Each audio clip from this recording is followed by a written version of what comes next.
Hello everyone, आप सभी का अंकुश एकेडमी में स्वागत है। और मैं प्रियंका। जैसा कि आपको पता चल गया है कि जैसे सीजीएल का एग्ज़ाम डेट जारी हो चुका है और मैं पहले ही बोल चुकी हूँ, जैसे ही एग्ज़ाम का डेट जारी होगा तो मेरे चैनल पे आपको प्रैक्टिस सेट मिल जाएगा।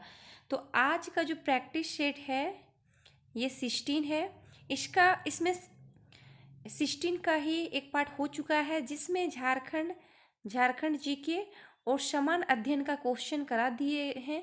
आज इसमें हम लोग जानेंगे साइंस के क्वेश्चन को और कंप्यूटर के क्वेश्चन को जानेंगे, क्योंकि एक साथ इतना चारों टॉपिक का क्वेश्चन लेने से काफ़ी वीडियो लंबा हो जाता है, जिसकी वजह से मुझे अपलोड करने में काफ़ी दिक्कत होती, इसीलिए दो भागों में बांट दिए हैं ताकि आपको कम समय में भी देखने में अच्छा लगे। तो हम लोग इसमें जानेंगे समान अध्ययन के 20 क्वेश्चन। चलिए शुरू करते हैं। क्वेश्चन नंबर 71, किसी वस्तु द्वारा उसकी स्थिति या विन्यास द्वारा प्राप्त ऊर्जा को कहा जाता है। तो उसको क्या कहा जाता है? स्थितिज ऊर्जा। क्या कहा जाता है? स्थितिज ऊर्जा। तो इसका जो आंसर होगा वो क्या होगा? Option C. Question number 72, Newton का गति का तीसरा नियम निम्नलिखित में से किस स्थितियों पर लागू होता है? तो न्यूटन का जो तीसरा नियम है वो इन सब ऑप्शन में किस में लागू होता है?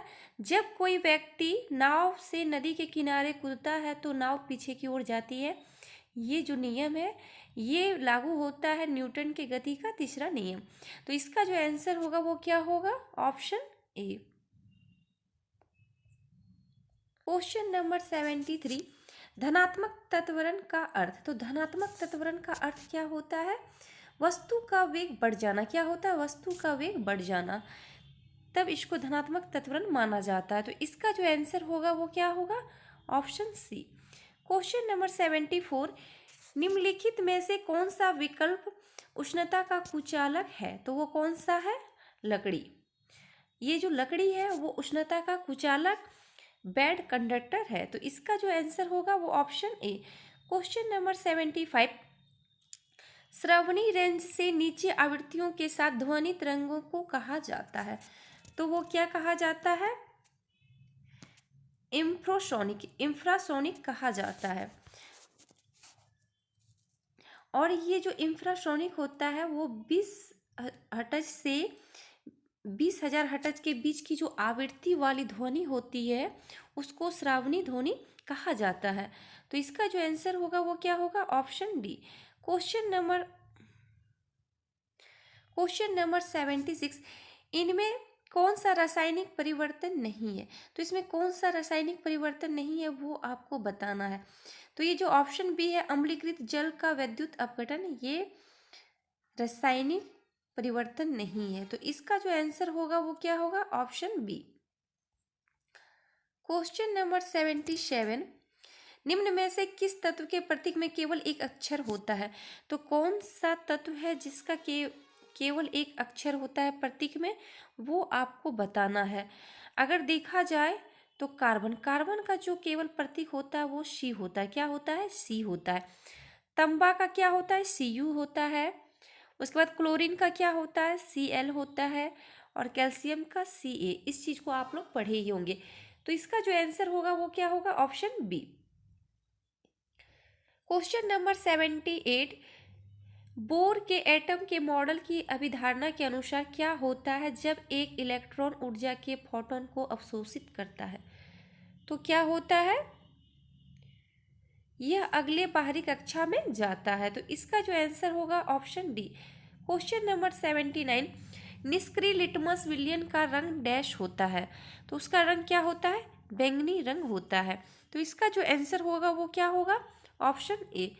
क्वेश्चन नंबर 80, कार्बन के उपयोग द्वारा अपचयन करके निम्न धातुओं में से किसको प्राप्त नहीं किया जा सकता? तो किसको प्राप्त नहीं किया जा सकता? सोडियम को। तो इसका जो आंसर होगा वो क्या होगा? Option B. क्वेश्चन नंबर 81, जंतु विज्ञान किसका अध्ययन है? तो ये जो जंतु विज्ञान है वो किसका अध्ययन है? जानवरों का। तो इसका जो आंसर होगा वो क्या होगा? Option D. क्वेश्चन नंबर 82, पादप कोशिका भित्ति किससे बनी होती है? तो ये किससे बनी होती है?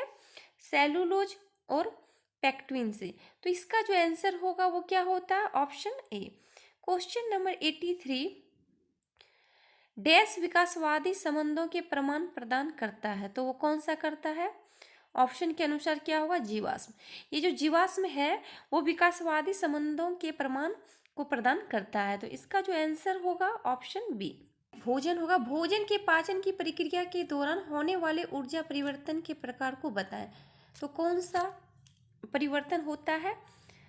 तो ये रासायनिक ऊर्जा से उष्मा ऊर्जा में होता है, तो इसका जो आंसर होगा वो क्या होगा? Option A. क्वेश्चन नंबर 85, हमारे फेफड़े में डैश कोशिकाएं होती है, तो हमारे फेफड़े में जो कोशिकाएं होती है वो 300 मिलियन होती है। कितना? 300 मिलियन। तो इसका जो आंसर होगा वो क्या होगा? Option D. क्वेश्चन नंबर 86, मानव मस्तिष्क का वजन कितना होता है? तो ये क्वेश्चन हमेशा बराबर हर एग्जाम में पूछा जाता है कि एक मानव का मस्तिष्क का जो वजन होता है वो कितना होता है। तो कोई भी मानव का मस्तिष्क का वजन होता है, उसके शरीर के जो कुल वजन होता है उसका लगभग 2% होता है। किसी व्यक्ति का जो शरीर का वजन होता है उसका लगभग 2% होता है, तो इसका जो आंसर होगा वो क्या होगा? Option A. Question number 87, prostate ग्रंथि किसके नीचे मौजूद है? तो ये ग्रंथि कहाँ पे मौजूद है? तो मूत्राशय में। तो इसका जो आंसर होगा वो क्या होगा? Option A. क्वेश्चन नंबर 88, कौन सा विटामिन शरीर में कैल्शियम के अवशोषण को बढ़ाता है? तो कौन सा विटामिन है जो कैल्शियम के अवशोषण को बढ़ाता है? तो विटामिन डी। तो इसका जो आंसर होगा वो क्या होगा? Option B. Question number 89, OTC का क्रोसिन एक डैश दवा है, तो वो कौन सा है?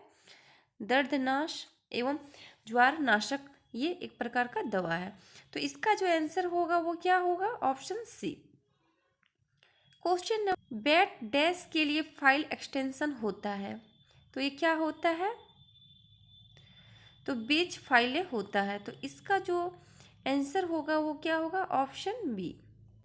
अब क्वेश्चन जानेंगे कंप्यूटर से। क्वेश्चन नंबर 131, निम्नलिखित में से किन डेटा प्रकारों में दशमलव मान सम्मिलित है? तो कौन सा प्रकार है जिसमें दशमलव मान सम्मिलित है? तो अस्थाई प्लॉट में। किसमें? अस्थाई। तो इसका जो आंसर होगा वो क्या होगा? Option C. Question number 132, UPS का सबसे महत्वपूर्ण हिस्सा, तो यूपीएस का जो सबसे महत्वपूर्ण हिस्सा होता है वो कौन सा होता है? बैटरी होता है। क्या होता है? बैटरी। और ये जो बैटरी होता है ये यूपीएस सिस्टम का हृदय होता है। क्या होता है? यूपीएस सिस्टम का हृदय होता है, तो इसका जो आंसर होगा वो ऑप्शन ए। क्वेश्चन नंबर 133, जो कंप्यूटर पुराना हो और संभवतः संतोषजनक ना हो उसे डैश कहते हैं, तो उसको क्या कहते हैं? Legacy system. क्या कहते हैं? लिगेसी सिस्टम होता है जिसमें पुराने तरीके का कंप्यूटर होता है और पुराने तकनीकों का उसमें प्रयोग भी किया जाता है, तो इसका जो आंसर होगा वो option D. Question number 134, volatility इनमें से किसकी प्रॉपर्टी है? तो ये किसकी प्रॉपर्टी है? तो रैम की। तो इसका जो आंसर होगा वो क्या होगा? Option A. Question number 135, disk प्रबंधन के दौरान फाइलों के भंडार, पुनर्प्राप्ति और हटाने के कार्य संचालन को डैश के रूप में जाना जाता है, तो किसके रूप में जाना जाता है? फाइल सिस्टम प्रबंधन के रूप में जाना जाता है, तो इसका जो आंसर होगा वो क्या होगा? Option C. क्वेश्चन नंबर 136, एक समय में एक कथन को कन्वर्ट और एग्जीक्यूटर करता है, तो वो कौन करता है? इंटरप्रेटर। इंटरप्रेटर जो है वो एक प्रकार का ट्रांसलेटर होता है। क्या होता है? ट्रांसलेटर होता है जो हाई लेवल भाषा को मशीन भाषा में परिवर्तित करता है, तो इसका जो आंसर होगा वो ऑप्शन डी।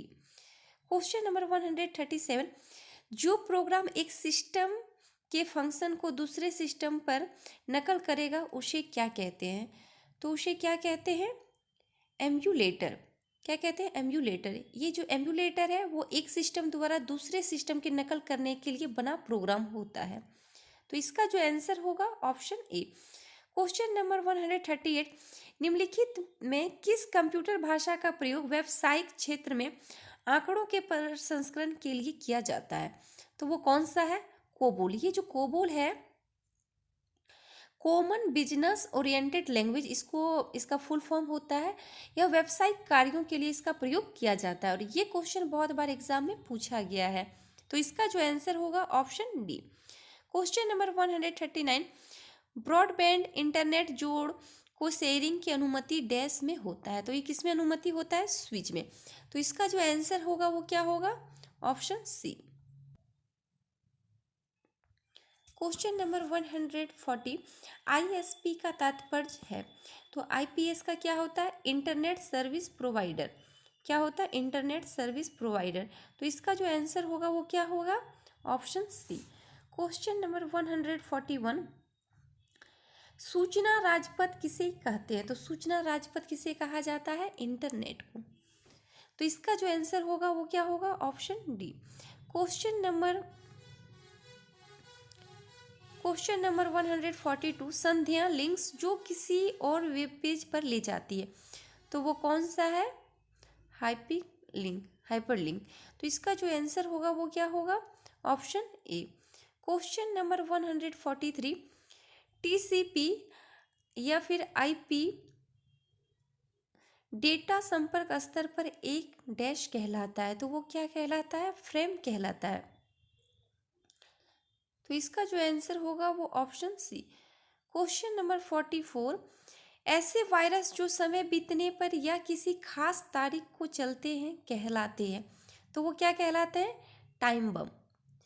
टाइम बम ऐसा वायरस होता है जो किसी कंप्यूटर में किसी निश्चित समय या फिर समय अंतराल तक वो पड़ा रहता है। तो इसका जो आंसर है वो ऑप्शन सी।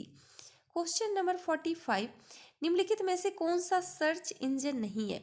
तो इसमें कौन सा सर्च इंजन नहीं है वो आपको बताना है।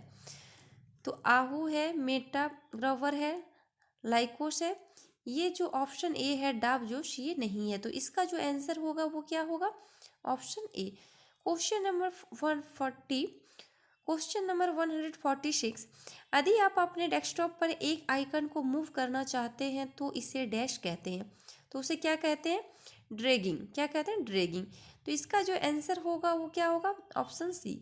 क्वेश्चन नंबर 147, फाइल एक्सटेंशन इस्तेमाल किया जाता है। तो ये इस्तेमाल क्यों किया जाता है? तो फाइल के प्रकार को पहचानने के लिए इसका इस्तेमाल किया जाता है। तो इसका जो आंसर होगा वो ऑप्शन बी। क्वेश्चन प्रोसेसर का उदाहरण नहीं है। तो वो कौन सा है जो वर्ड प्रोसेसर का उदाहरण नहीं है? तो IBM लोटस सिम्फनी जो है वो वर्ड प्रोसेसर का उदाहरण नहीं है। तो इसका जो आंसर होगा वो क्या होगा? ऑप्शन ए। ये जो IBM लोटस सिम्फनी है वो क्या है? वेब ब्राउज़र है। क्या? Web browser. तो इसका जो आंसर होगा वो ऑप्शन ए। क्वेश्चन नंबर 49, निम्न में से किस क्षेत्र में स्प्रेडशीट सॉफ्टवेयर अधिक उपयोगी होता है? तो ये किस क्षेत्र में होता है? सांख्यिकी के क्षेत्र में सबसे ज़्यादा उपयोगी होता है। तो इसका जो आंसर होगा वो ऑप्शन सी। क्वेश्चन नंबर 150, नए स्लाइड के लिए कीबोर्ड शॉर्टकट क्या है? तो उसका शॉर्टकट क्या होता है? Ctrl+M। क्या होता है? Ctrl+M। तो इसका जो आंसर होगा वो क्या होगा? ऑप्शन ए। ये सेट 16 का फुल सेट कंप्लीट हो गया, क्योंकि पहले में हम झारखंड जीके और समान अध्ययन पोस्ट किए थे और आज इसमें साइंस और कंप्यूटर का क्वेश्चन हो गया है। आप इसको अच्छे से देखिएगा। आप लोग इसको जितना ज़्यादा शेयर कीजिएगा तभी मैं मैथ और रीजनिंग आप लोग के लिए फिर बीच में लेके आऊँगी क्योंकि आप लोग सपोर्ट नहीं कीजिएगा मैं भी नहीं कर पाऊँगी, क्योंकि मेरी भी कुछ प्रॉब्लम हो जाती है, ज़्यादा टाइम नहीं लगा पाते हैं। और आप लोग अगर सपोर्ट दिखाइएगा तो मैं ज़रूर करूँगी। इसलिए आप लोग इसको ज़्यादा से ज़्यादा इसको शेयर कीजिए और जो मेरे चैनल पे नए हैं वो चैनल को सब्सक्राइब कीजिए, लाइक कीजिए और शेयर कीजिए। Thank you.